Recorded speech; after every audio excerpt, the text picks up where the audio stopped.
بسم الله الرحمن الرحيم الحمد لله رب العالمين وصلى الله وسلم وبارك على المبعوث رحمة للعالمين نبينا محمد وعلى آله وصحبه ومن اهتدى بهديه واستنى بسنته إلى يوم الدين أما بعد السلام عليكم ورحمة الله وبركاته. We continue with the chapter that deals with purity. And we spoke a lot about this issue, and now in the book we move on to talking about impurities and how to remove them. What kind of impurities? Of course, we're not referring to major or minor ritual impurity. We're talking about the physical impurity now. So again, a reminder, what is the definition of tahara? Taharatu is to remove the filth, the impurity, and to uplift the ritual impurity. In Arabic, raf'u al-hadath. Raf'u al-hadath, this is the removal, the uplifting of the ritual impurity. Wa imatatul khabath, and this is referring to the physical impurity. Why do we pay a lot of attention to that? Because as we will come to see when we talk about the conditions of salat, one of the conditions of salat is purity with its two divisions. So if I have an impurity that is physical on my body, on my clothes, or on the area that I am praying on, then my prayer is invalid. Why? Because I failed to secure this condition of salat, which is impurity. So, okay, what do you mean by when you say impurity? If I have a glass of water and there are particles moving inside, I would say that there are impurities, meaning that the water is impure. This is different than what we're talking about. See, the Arabic word is najis. Najis. And the impurity it's called najasa. And I explained this few lessons ago that impurity does not necessarily mean dirty, because sometimes dirty is still classified as tahir and not najis. So I can pray though I am dirty. I'm a mechanic. All of my clothes are stains of gas, oil, grease, etc. What am I? Oh, dirty. But can I pray? Well, yeah, you can pray. Your prayer is valid. So then when we say najasa, what do we refer to? Najasa usually refers to a description, a ritual description that prevents the one who's described by it to pray. This means that if I have an impurity, and this is a description that is physical on my hand, I cannot pray. So what are the things that are impure? Urine, human feces, menstrual blood. These are the things that scholars consider to be impure, or najis, which we get in contact with on regular basis. Blood that is coming or gushing out from an animal that was slaughtered Islamically. And by default, any blood coming from any other type of animal is also considered to be najis. And there are a number of other things, but this is not the time to speak about it. Just usually that we think of would be the types of najasa, and we will come to discuss this inshallah in a while, or maybe better more we can speak about it at the moment. The scholars classify the najasa in terms of purifying it into three types in terms of purifying it. So there are 3 types when I want to remove this najasa so that I can pray. They are classified into 3 types: extreme,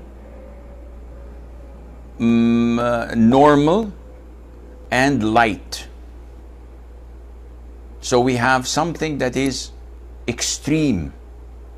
When this najasa touches my body, it touches my clothes, it touches the place I pray in, this is extremely najis. To remove it, there's a process. Now, what is this najasa? The najasa is the saliva of the dog, the canine. And the most authentic opinion, without going into the schools of thoughts conflict over this, the most authentic opinion is that if a dog licks my leg, my trousers, or the place I'm about to pray on, all what I need to do is to wash it. Only if a dog licks utensils, my pot, my plate, my spoon, my cooking utensils, then this becomes extremely hard to purify. And scholars have many reasons. Some say that there's a specific worm in the dog's saliva that cannot be washed off, and it's except through this process, and if it goes down your intestines, it would cause you real harm. I don't know. I'm not a medical doctor. I'm an expert in fiqh. So I could care less about the reason. All what I care about is the hadith authentic? Yes. What is the implementation of it in Sharia? 1, 2, 3. That's it.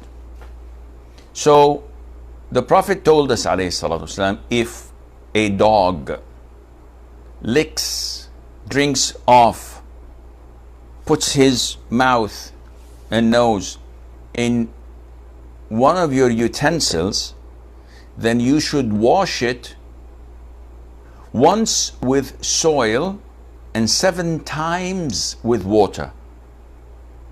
And there's no najasa similar to that. So why? Allahu A'lam. We do as the Prophet said, alayhi salatu wasalam. We will come to that later on. So this is how one should act when it comes to removing the najasa of a dog licking in your utensils. Other schools of thought said that even if he licks your hand, you have to wash it 7 times with water and once with soil. But this is not authentic, because the hadith specifically speaks about licking in a person's utensils and not anything else. The moderate or the normal najasa, such as feces, urine, blood, this you need to wash, rub, wash, squeeze and wash again, and that's it. So when you do this with water and the physical impurity is no longer there, alhamdulillah, you've done your job and you have nothing to worry about. Okay, what about if the stain remains? So sometimes a woman has menses blood on her clothes or underwear. She washes it once, twice, thrice, but the stain, the color remains. She can ignore that. As long as she washed it, rubbed it, washed it again and squeezed it, there is nothing wrong with that, and there's no need for her to worry about the stain. This is the normal moderate najasa. Then there is the najasa light, and it has nothing to do with light beer or Budweiser light. This is najasa light, meaning that Islam made it easy when we deal with such a najasa. And this is usually referred to two things. One, madhi, or known as prosthetic fluid. And prosthetic fluid comes usually when a person is aroused. So he emits this white, sort of transparent white liquid that is sticky, and it does not come out in a gushing way like semen. And this is najis, no doubt about that. And this nullifies your wudu, no doubt about that. But to purify it, you don't have to wash it, squeeze it, rub it, and wash it again and squeeze it, and that's it. No, the Prophet said, it is sufficient to sprinkle water on it. So to overwhelm it and to just run water over it does the job, and there is no need to treat it as the second type of najasa, which is to wash, rub, squeeze, wash again, and then you have it. And the second type of the najasa light is the urine of a baby boy who did not consume solids. So a child, a baby boy who's 3 months, 4 months of age, 6 months, 1 year of age, as long as he did not consume any solids and he's dependent on his mother's milk or even the formula milk, if he urinates, to purify the area, the body, the clothes, you just simply run water over it. No need to squeeze and to rub, and just running water over it, sprinkling it like that is sufficient, inshallah. We move on to removing impurities, which I just summarized it to you, but let's go through it a little bit. The book says, number one, impurities that are on the ground. So the origin of this is a hadith where the Prophet and his companions, may Allah be pleased with them, were at the masjid, and a Bedouin came, and this Bedouin came in and took a side of the masjid and he urinated. So the companions saw this and they were so angered by it, they wanted to beat this Bedouin. And the Prophet ﷺ, with his wisdom, said, no, leave him. Do not interrupt and cut his urinating process, because the Prophet knew that if they startled him and interrupted him, instead of the urine being isolated in a specific spot, he will stand up startled and frightened and maybe move around, and then the urine would be spread all over the masjid. So they left him until he finished. Then the Prophet ordered the companions to bring a bucket of water and pour it over it. That's it. So this is how we remove an impurity when we have it on a carpet, on the ground, especially in an area where it will absorb the water that we pour. And on carpets, so many times we see people have a child urinating and they just wipe it with a piece of cloth, and this is not sufficient. You have to throw water on it that overwhelms it, mixes with it, dilutes it, so that it removes this impurity. Now, what to do with the remaining water, because a bucket of water is a lot, and soaking the carpet or the mattress is something that may not be a good thing to do? Well, this is the only way to remove the najasa from it. Keeping it to dry would not purify it. You have to soak it with water. This is what number one tells us how to do it. Number two, impurities that are not on the ground, such as being on clothes, utensils, and other containers.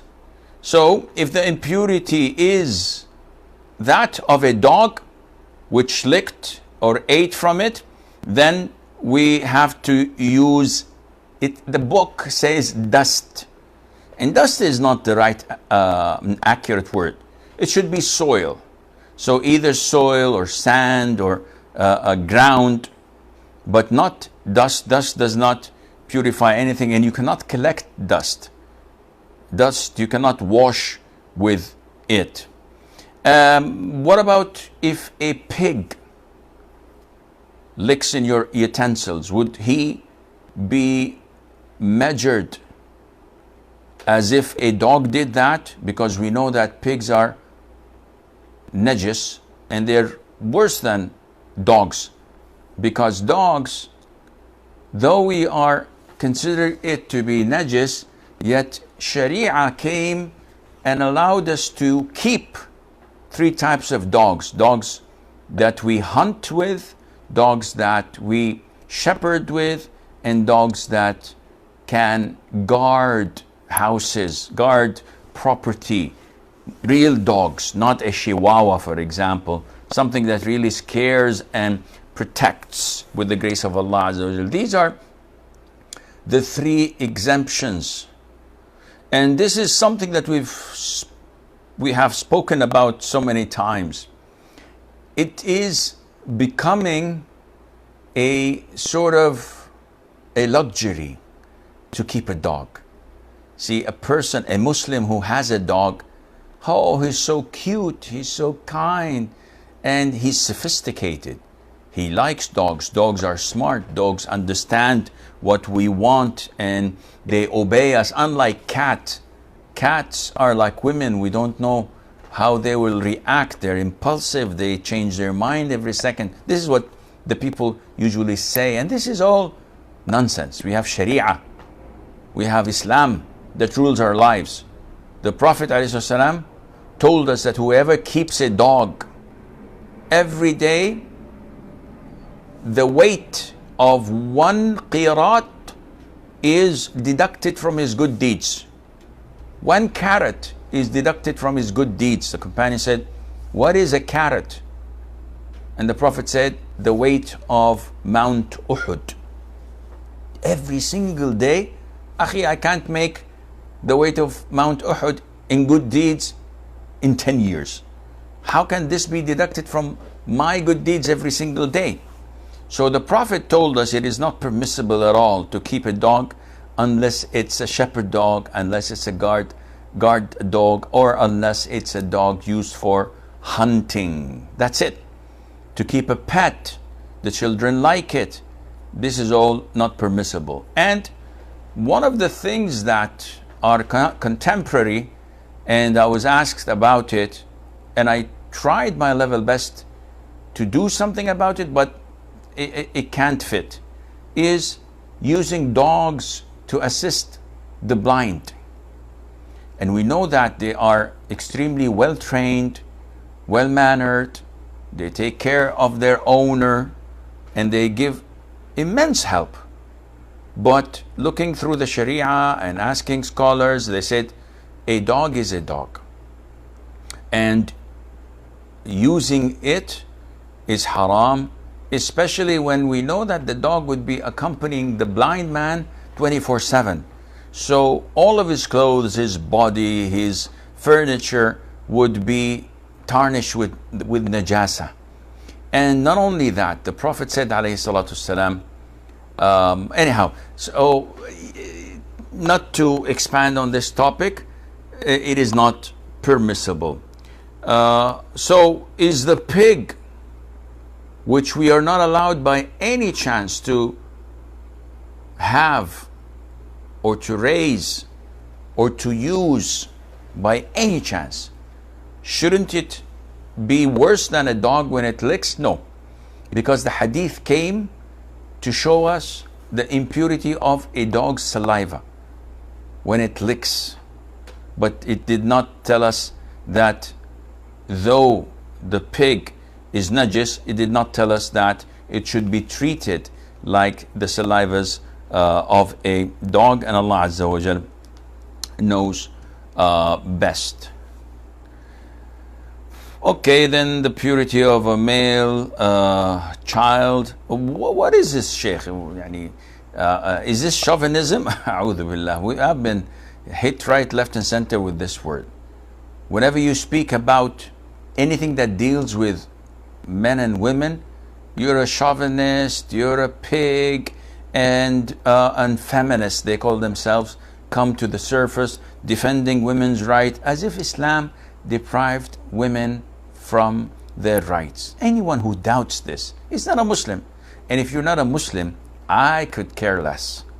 What I care about is how Muslims think about their religion, about their maker, Allah Azza wa Jal. Do you think that Allah would put any injustice? This is blasphemous. So Sheikh, you explain to me, why does Allah Azza wa Jal give the man double the woman in inheritance? Why does a man allowed to marry 4? Why is he the guardian over a woman and she cannot marry herself? Why is the urine of a baby girl treated different than a urine of a boy of the same age? Again, I can answer all of your questions with the grace of Allah Azza wa Jal, not from my own pocket, but through the Qur'an and Sunnah and through logic. Yet this is not our topic. Our topic is, are you a Muslim? Yeah, Sheikh, I'm a Muslim, but I'm a free thinker. No, you're a free thinker, you're not a Muslim. Because you implement your thoughts and corrupt thinking over the laws of Sharia. This is exactly what Satan did. Prostrate to Adam. Said, doesn't make any sense. You created me from fire and created him from clay. And fire is better than clay. I'm not going to prostrate. You do not have the option to object. The only way for you is to submit. Yes, Sheikh, but this doesn't make any sense. It doesn't make any sense to your corrupt thinking. But it makes sense to the one who submits his will to Allah, because he knows that Allah is fair, Allah is just, Allah is knowledgeable, and Allah owns everything. Where is your decision-making process come within all of this? Submission. Allah said, I believe in that. Why? Let's find reasons to strengthen my conviction, not to justify it. Because I don't need justification. I'm a Muslim, I submit. And everything is logical. But you may not find the logic because no one explained it to you. And if you rely on justification to believe and to submit, then your Islam is not genuine. Those who submit unconditionally, those are the real Muslims. Yes, you are entitled to understand, but you must believe before you understand, not the other way around. Anyhow, this is not our topic. We move on to what? Let us see. Yes, I think we have to move on to postnatal bleeding. No, we have to move on to... Okay, then we have this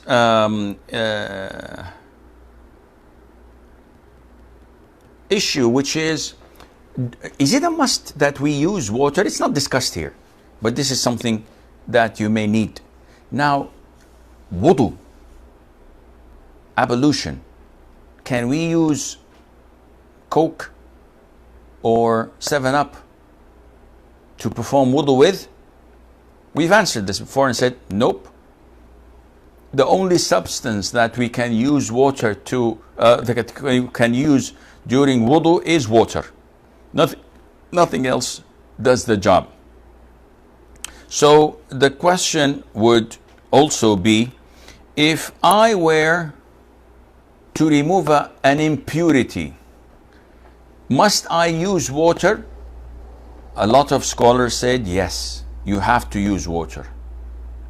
And a group of scholars begged to differ and said no, water is not a necessity. And they said that if the impurity was removed by itself or by any other substance, that would do the job. Water is not needed. Can you explain? Okay, I'll explain. The Prophet was asked, alayhi salatu wasalam, by his female companions, and they said, O Prophet of Allah, we wear our gowns, our abaya, our outer garment, and it is long so that it covers our feet, but it is a bit long that it drags behind us. So in order to cover the feet, it has to reach the ground level. And sometimes we pass over a najasa. So what to do? Can we pray with this? Because we don't have time to wash it, and it wouldn't be very easy to go ahead and wash it. The Prophet said, alayhi, the earth which is pure after that najasa would purify it.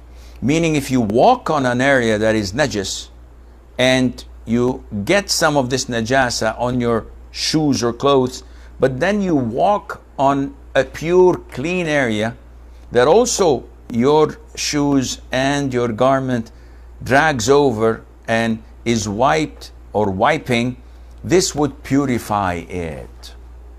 Scholars say that, in this case, it's not only water that purifies. Also, they gave another example. When we have a very, how do you explain that? Surfaces are of two types, rough and soft. I don't know what's the right word for it. Meaning that if you get a glass or a mirror and you get a piece of wood, when you have a najasa on a piece of wood and you wipe it with a tissue, it wouldn't go, because it has a part, it's not an even surface. So some may go in the grooves, some may go here and there. It has to be washed. While in the mirror, if you bring a piece of cloth or tissues and you wipe it clean, it's clean as it used to be. As in the case of knives, as in the case of metal, as in the case of swords, as in the case of toilet seats. So even toilet seats, I don't have to wash. I can wipe them well and I can sit on them and it's clean. So scholars say that the removal of impurity does not necessarily need to be or to use water with it. And this is why Shaykhul Islam ibn Taymiyyah, may Allah have mercy on his soul, said, if the essence of impurity physically is removed by any substance, this does the job. And it does not require intention like wudu. So if I have a dirty set of clothes with najasa and I put them outside and it rains, and after it dries and I see the najasa is gone, this is okay, I have no problem with that. Likewise, if there's a najasa on my garment and I spill 7-Up or Coke or soft drinks and the whole thing is gone, the najasa is totally disappearing. Yes, there's a stain of that juice or liquid or soft drink, but the najasa itself is gone, then I can pray with it, and Allah knows best. Moving on to the chapter that deals with Menses, definition and rulings. So menses, as defined in the book, is a natural discharge of blood by a healthy woman on certain times from the lining of the uterus through the vagina without the woman having had a childbirth. So this definition is to differentiate between it and the postnatal bleeding, the nifas. When does it begin and when does it end? So the scholars say that the minimum age of a female to have her menses is 9 years of age. And this is a medical thing, it's not a religious thing, more or less. So I don't know if track records and doctors say that a woman can, or a girl can have her menses when she's 7 years of age. This is something I don't know, but the average would be 9 is the minimum, and there is no maximum. So a woman can have her menses until she's usually 50, mid-50s, but there are records that state that even a woman was on her 60th birthday and she conceived. She had menses. So this is something that we don't have any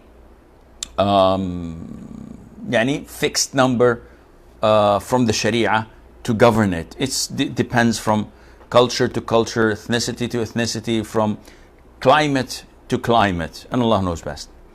The duration. What's the max number of days and the minimum? Scholars say that there is no minimum. So a woman can get her menses once in a month, not 6 or 7 days, though the norm, the vast majority of women would have it 6 to 7 days. This is the norm and the regular. But there are irregularities. So some women may get half a day or just 1 hour per month, and then she's pure. So there's no minimum for it. What about the maximum? It's an issue of dispute. The majority of scholars say that it cannot exceed 15 days a month, whether connected or separated. Why? Because they say menses is something that is not the norm. The norm is a woman is pure, she has nothing running out from her, no blood, nothing. But there is an exception to the norm where every month she gets this period of bleeding. So this exception cannot be more than the norm. And the month is 30 days, half of it is 15. It cannot exceed 15. Otherwise, the norm would be that she is on her menses. So the scholars, the majority, say that the max is 15 days. If she reaches 15 days and the bleeding is still continuous, she takes ghusl and consider the blood that comes afterwards as istihada, which is false bleeding or a bleeding of a vein, or they call it damu fasad, something that is not genuine or normal. And they give differences between istihada and the blood of menses. So they say the blood of menses is black and the blood of istihada is light, like normal blood. The blood of menses does not, how do you call this, turn into solid like normal blood. So normal blood, when you bleed, usually if you leave it, it becomes solid. Menses blood is not like that. And thirdly, they say that it has a bad smell, a bad odor to it. And normal blood, or the blood of istihada, has no smell to it, and Allah Azza wa Jal knows best. Now, some scholars said that, well, menses blood has no maximum. and this is the choice of Shaykh al-Islam ibn Taymiyyah.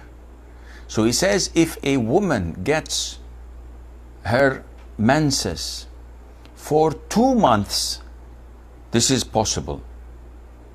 And he said that as long as the characteristics of blood are there, the smell, the color, the accompanying cramps, and it doesn't become solid afterwards, then this is menses. However, the vast majority of scholars differ with that opinion, and I'm inclined to go with the majority, because the hadith of the Prophet ﷺ told us that a woman spends half of her life not praying and fasting. Shatru dahriha, which means that not more than 15 days a month.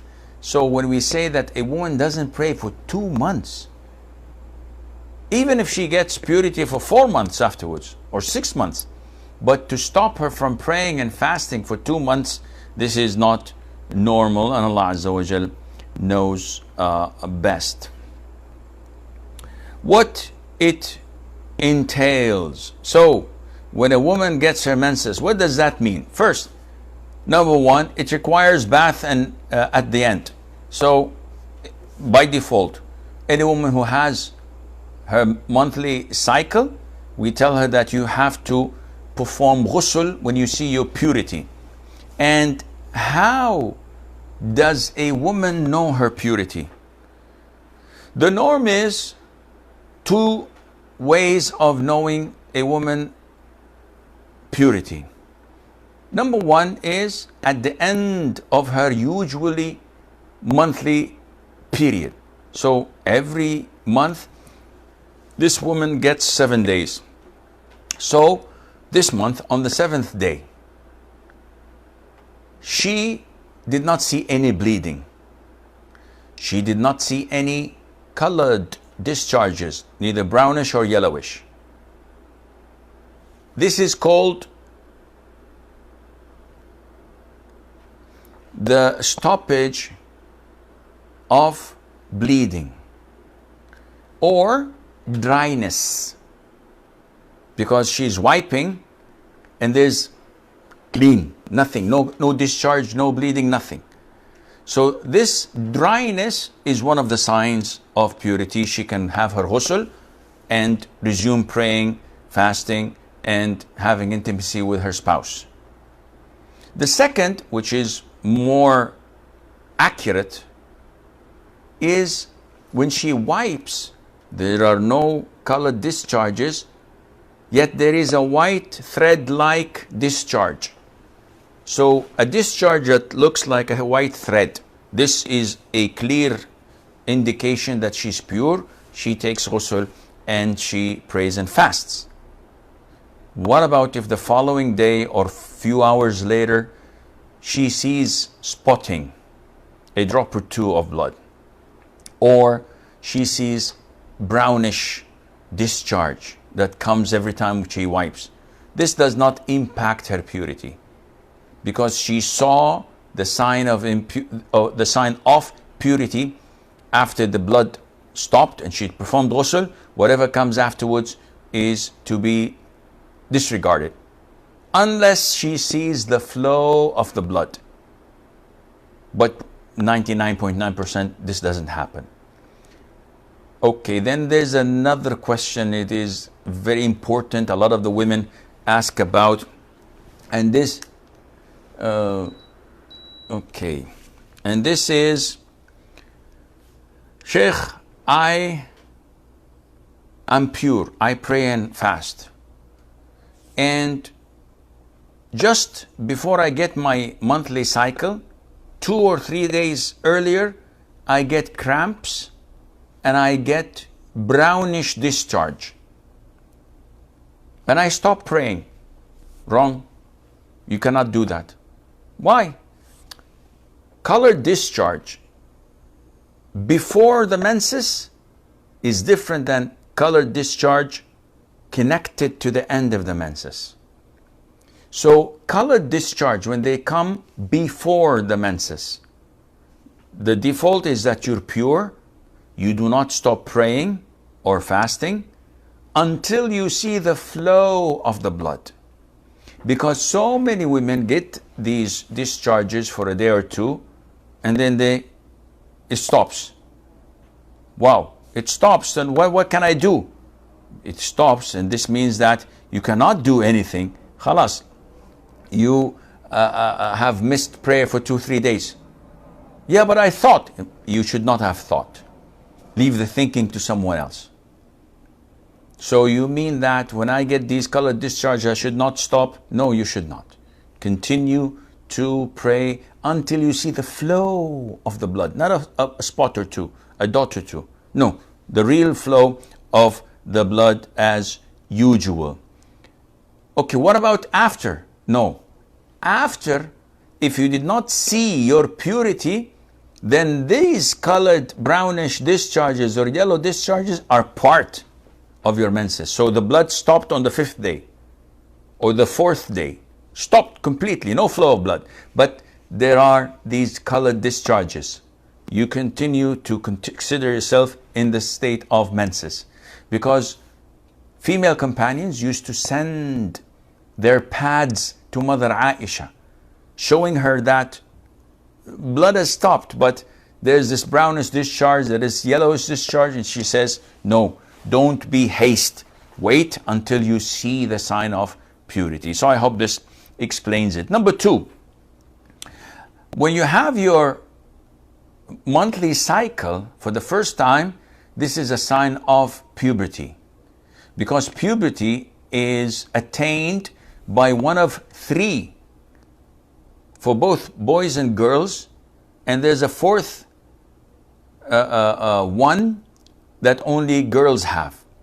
So if a boy or a girl ejaculates and has nocturnal emission, or while waking up, this is a sign of purity. Or if a person reaches the age of 15, this is a sign of puberty.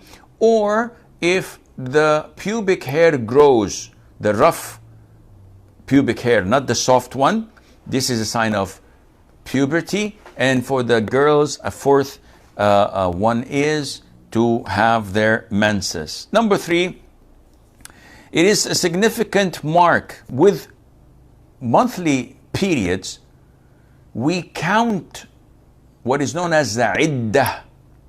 So the iddah is what a woman is forced to wait until it's over in order to get married. So the iddah for divorce, a divorcee, is different than the iddah of a woman seeking khul'. The iddah of a woman divorced first time or second time is different than the iddah for a woman divorced for the 3rd time.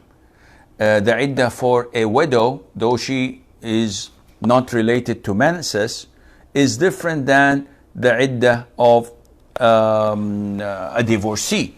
The iddah of a pregnant woman is different than all of these. But this would come inshallah later on when we speak about marriage and divorce. Number 4, a woman period is a sure mark that she is not pregnant. So when a woman gets her period, definitely she's not pregnant. Some scholars say that no, even pregnant women get their period, but this is a weak and not true opinion. So the most authentic and the majority of scholars say that when a woman gets her period, this is a significance that she's not pregnant. Okay, what about when pregnant women get blood? Is this their period? The answer is no. This is just a bleeding that has nothing to do with her monthly cycle, and she can still remain to pray. Now, the book says at the very end, important note. I hope you pay attention to that. It says, when a woman finishes her period before sunset, she must offer Dhuhr and Asr prayers of that day, and this is not true. This is what some scholars say, like Sheikh bin Baz, may Allah have mercy on his soul, but it is not based on the Qur'an or on the Sunnah. It is based on what some scholars said in the past.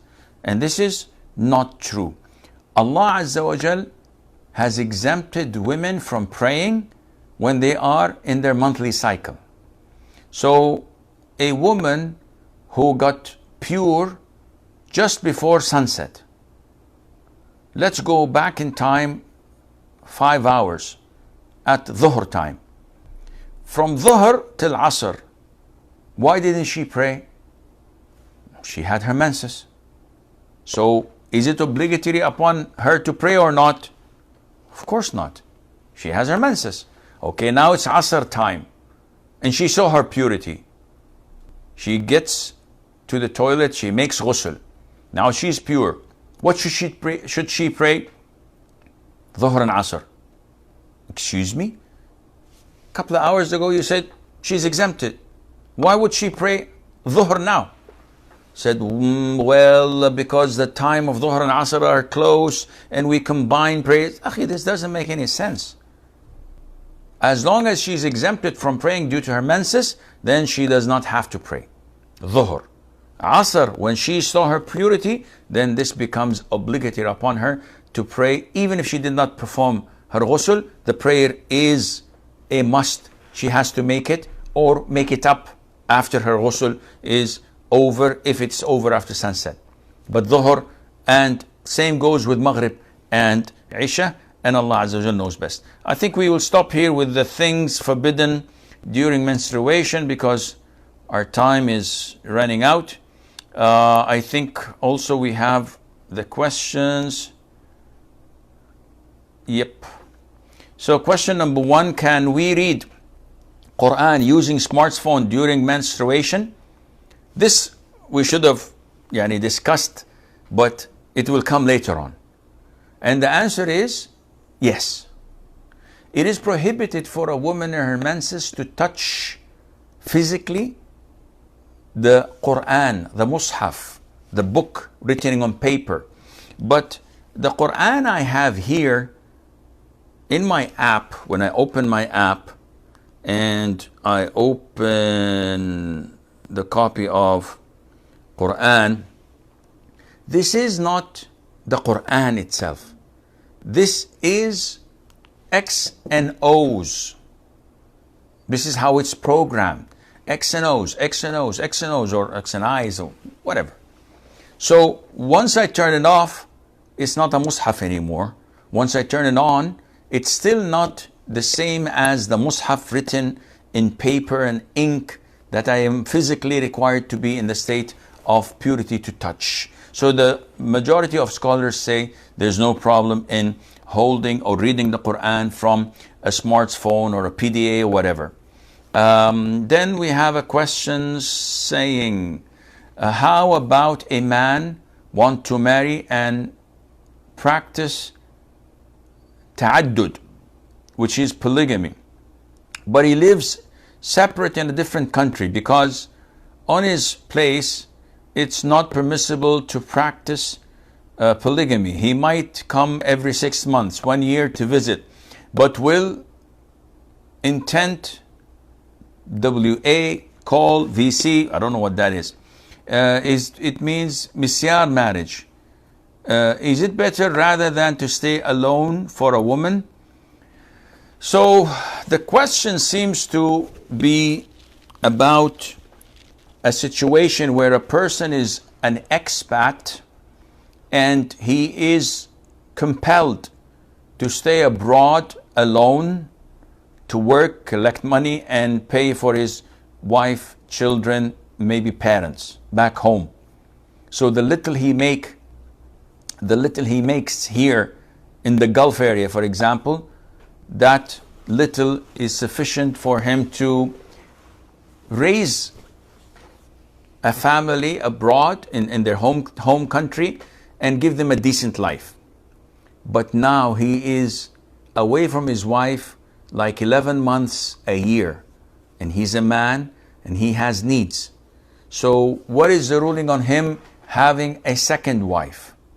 one of the locals, where he would be living with her and he goes only to his wife once a year. Well, if the first wife is happy with him working like this, there's no problem in him working for 11 months a year abroad. But if she, and this has nothing to do with him getting married a second wife, but if she is being harmed by his absence, and she says, listen, there's so much fitna, I can't stay alone without a man next to me, and being away from me for more than a month or two, maybe 4 months at the most, is a lot, and I don't want this. Either divorce me or come back. In this case, he's obliged to go back or divorce, and no one usually would do this. Taking a second wife or a third, this is irrelevant as long as you are fair between the two houses in expenditure, in time spending. In your case, you're unable to do that because of your circumstances, so you're exempted from time sharing in a sense. If you are fair in that, then this is permissible, but we can't give an open check. People differ according to their circumstances, and you have to call directly to tell me so that I can tell you yes or no, and Allah knows best. Hasli'in, okay, says, if we are performing salah sitting on a chair, can we rest our back on the chair in tashahhud? No problem. I'm sitting on a chair. Allahu Akbar, ruku', Allahu Akbar, Sami Allahu liman hamidah, sujood, Allahu Akbar, and so on. And when I'm reading in a standing position, but I'm sitting, my back is resting on the chair. There's no problem in that, inshallah. If one is taking obligatory acceptable ghusl, not sunnah, way ghusl, to uplift the major impurity, does he have to do wudu afterwards? I think I've answered this last time, so we move on. Okay, how is tayammum performed? Tayammum, as stated last time, you hit the ground, the soil, the rocks, the floor, the walls. If they have dust on them, you hit them once. There are two ways. Either you blow in your hands, then wipe your face, and then wipe your hands like this. This is a sunnah. This is according to hadith in Bukhari and Muslim. Or you do this once, you wipe over your hands, and then you wipe over your face. So the sunnah is going in a different way to the Qur'an. Allah says, فَامْسُحُوا بِوُجُوهِكُمْ وَأَيْدِيكُمْ مِنْ. Wipe your face first, then wipe your hands. This is the Qur'an. The sunnah is the opposite. You strike, you wipe your hands, then you wipe over your face, and either one you do is legit. I personally am inclined to wiping the hands first and then the face according to the sunnah, and Allah knows best. Part of my job, I need to touch pork, meat, and wine bottles and make a packet. Is it permissible in Islam? The answer is definitely not. Anyone who carries wine bottles is cursed by Allah. He is cursed like the one who drinks it. So serving it, buying it, carrying it, bottling it, whatever you do with it, you are being cursed for that. And likewise, serving pork or dealing with pork or packing pork or handling pork, all of this is haram, and you have to and you must quit your job immediately. Please tell me about life insurance. Is it permissible in Islam? Insurance is like gambling. You buy a lottery ticket for €1, there is a possibility, 1 in a million, that you hit the jackpot and you win €1,000,000, or maybe 100 million euros, or you lose €1. Who cares? So this is gambling. Likewise, life insurance or car insurance or property insurance. Usually they tell you put this much amount money as a premium. During the year, if anything happens, we cover you 100 times more than what you had paid.